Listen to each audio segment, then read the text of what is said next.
Hey guys, what's up? Trisha Hershberger here. Many of you are probably not aware that in addition to creating YouTube content, I also live stream. I do that on Escapist YouTube channel via YouTube Gaming. I also do that via my Twitch channel, twitch.tv/Trisha Hershberger.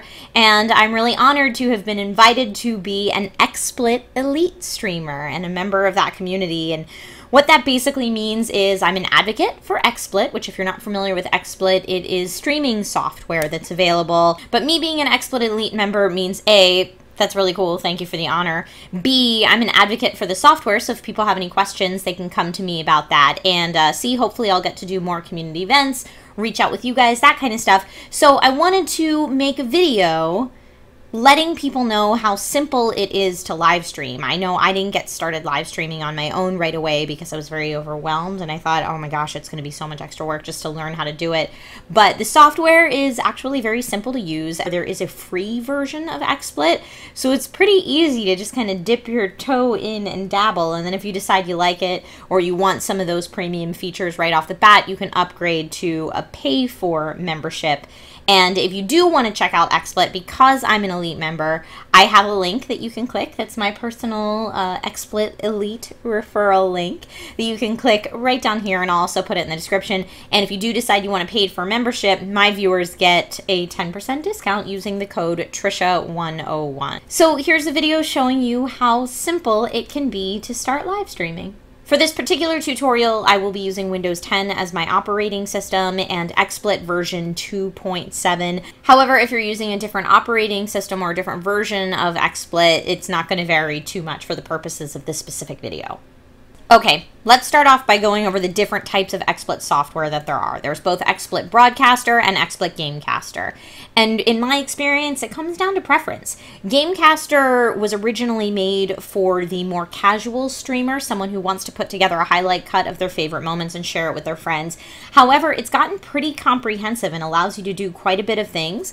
XSplit Broadcaster is most definitely the more complex version. So for those of you who want to mess with the technical specifications and to do more things, Broadcaster may be the way to go. For the purposes of this video, we are going to talk about XSplit Broadcaster software, not Gamecaster. We'll have to save that for another time. Then you need to choose the XSplit license that's right for your needs. So if you go here, I'm going to click on Buy XSplit. You can see the different licenses. Now there's a free license, a personal license, and a premium license, and they give you access to both types of broadcasting software, Gamecaster and Broadcaster. If you want a detailed comparison of what they offer, you can freeze frame this here or go to xsplit.com to find this information. But basically, you get more choices in editing software, in types of layouts you can have simultaneously, in networks you can broadcast to simultaneously, and a bunch of other really neat options. If you are really into the free version and you want to upgrade to personal or premium, or if you are looking to stream professionally, these could be good options for you. Okay, now let's actually look at our XSplit Broadcaster layout. Dun, dun, dun, dun, here it is. So first I want to quickly go over the difference between sources and scenes. A scene is composed of many sources. Sources are things like game capture, your webcam, any images or text that you want to put on the screen, and a scene is the makeup of all those different things together. And some of the reasons you may want to have multiple scenes is, say, if you want an away from keyboard screen, if you want a splash screen, if you want different layouts for different games, etc. You can store those all just down here. So let's start off by creating our first scene. So let's start off by adding some game capture to our first scene, shall we? All right, you can see here I have The Sims open. Dun, dun, dun, dun. This is my Claus household from the holidays. Mr. and Mrs. Claus are a terribly dysfunctional couple. And if we want to add game capture of that, we go right down here to where it says Add in the bottom left-hand corner. Game capture, and you'll see that it's automatically detected The Sims. So we've got our Sims now in our viewing window. However, this is a little bit smaller than we want our game to be portrayed. So you're simply going to take it and stretch it out to fit the entire screen. Now this window already happens to be 16:9 aspect ratio, but if you're streaming a game that is not in 16:9, what you can do is right click it, use the layout tab right here, and select or don't select keep aspect ratio. However, if you mess with this too much in a game, you can really warp your game. So I would suggest with most games to just keep the aspect ratio exactly as it is, and if you have to have bars on the side or something like that, that's totally fine. Next, we need to add sound to your stream, because people aren't just there to watch the game, they're there to hear you talk while you're playing the game. Now, automatically in your tools, you'll see in your general settings, if you go to audio, you can set it to your default speakers, your default microphone. However, if you wanted to add another audio input, you could just go right down here to add source, audio devices, and choose the audio device that you would like your additional input to come from. Next, let's add your webcam to your stream. So first I'm going to disable the webcam on this tutorial video and add it like so. Add source, webcam, and choose the webcam that you'd like to use. You'll see here again you've got an image that you can move around. You can drag so that it's a different size. You can move it to whatever position you'd like it to be in your stream. Let's say we want it up here in the top corner. Again, if we right click on it, we'll see a plethora more options. I would also recommend keeping the aspect ratio here. If you do not, you can do crazy things like this. You can see you have a variety of different editing options when it comes to your webcam feed, including, if you go to color, choosing chroma key, and if you have a solid background, you can even take out that background. Super smooth and simple. I know everyone's like, oh, it's so hard. It's not hard. Unfortunately, I do not have a solid background to show you that on, but here's an image of what that would look like. All right, now we have our gameplay, our audio, and our webcam feed, but let's say we want to get a little bit fancy. Let's add an image to our scene. So again, we'll go to add a new source, media file, choose an overlay perhaps. This is a great way to communicate to your viewers where your social media outlets are. If there's any other information you want them to know, like what game you're playing, etc. during your stream, this is a great way to do it, and just to make it visually a bit more appealing.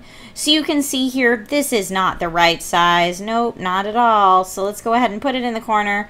We're going to stretch it out, and my layout doesn't happen to be 16:9 aspect ratio. So let's go ahead and uncheck that box so that we can fudge with it a little. We're just going to drag it out so that it meets the edge of the screen. Perfect. And we have an overlay that lets people know where they can find me on YouTube and on Twitter and Facebook. Now, this overlay was created using Photoshop, but if you don't want to get that fancy in either Photoshop or Microsoft Paint, it really is quite simple to create these things. If you want to do it within XSplit, you can do that as well. So I'm going to go ahead and hide my stream overlay. Let's pretend we don't have one of those. And say we want to tell people where they can find us on Twitter on our stream. If you go to add a new source and go down to text, you'll see we can type in text that is then displayed on the screen. So let's say Twitter and at that girl Trish. We've got font options, we can outline, we can change the text, we can scroll the text if we want to. We'll hit OK exactly where it is right now, and it's funky and only shows twit. So if we want people to know where to find us, we can adjust that so that it's showing everything we'd like it to show, and of course move it to where we want it to be.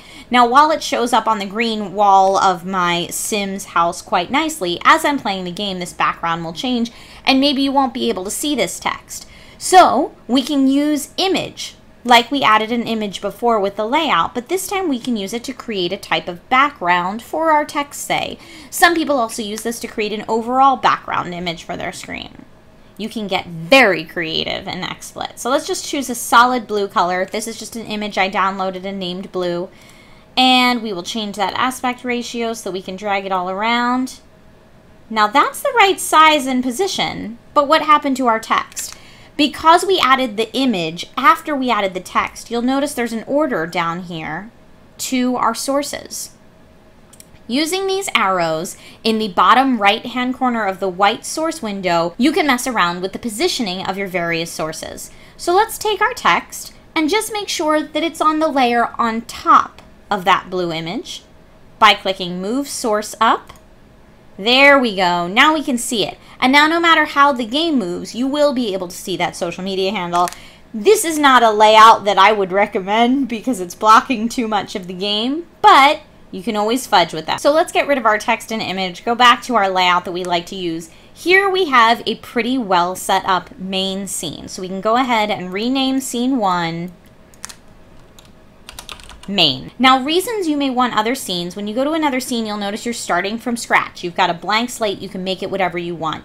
This is particularly useful if you want to have an offline screen. If you want to have a splash screen letting people know when the stream's going to start, or a BRB screen with a timer, etc. These are all different things you can create. And to switch between those, you'll notice there's a nice fade transition going on. Right above where the scenes are listed, you'll see transition.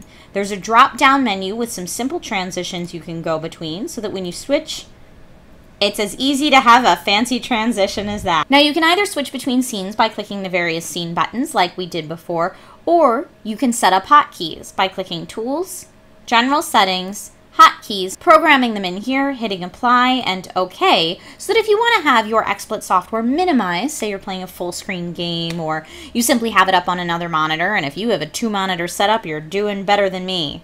I'm working on it. So now that we have everything laid out exactly the way we want it, it's time to talk broadcast settings. If you click on Broadcast in your XSplit Broadcasting software, you'll see that you can very easily record a local file if you want to edit footage together and upload later. But if you want to live stream, all you have to do is add the channel that you're streaming to, whether it be Twitch, YouTube, Ustream, Hitbox. They're all supported.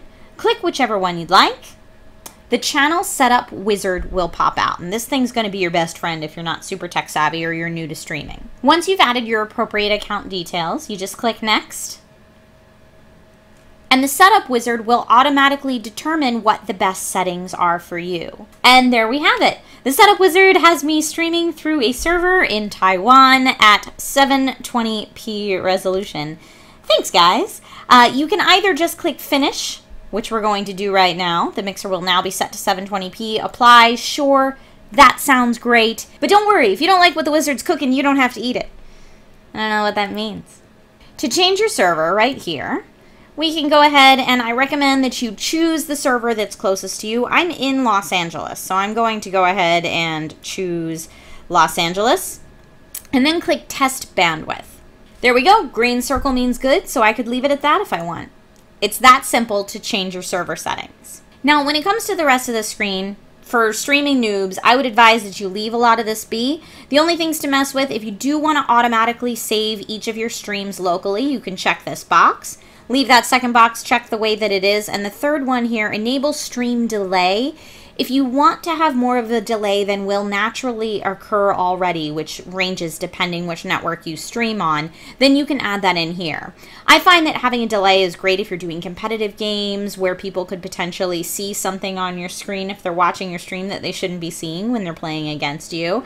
But it's not so great for audience interaction. So weigh those options before you make that choice. Now, if we do want to change our frame rate and resolution that the setup wizard automatically chose for us, there's a simple way to test for that. What I normally do is go to speedtest.net, click Begin Test, and it's going to give you your upload and download speeds in megabits per second. I would then use this information, compared with the chart that you see here, to determine the appropriate resolution and frame rate.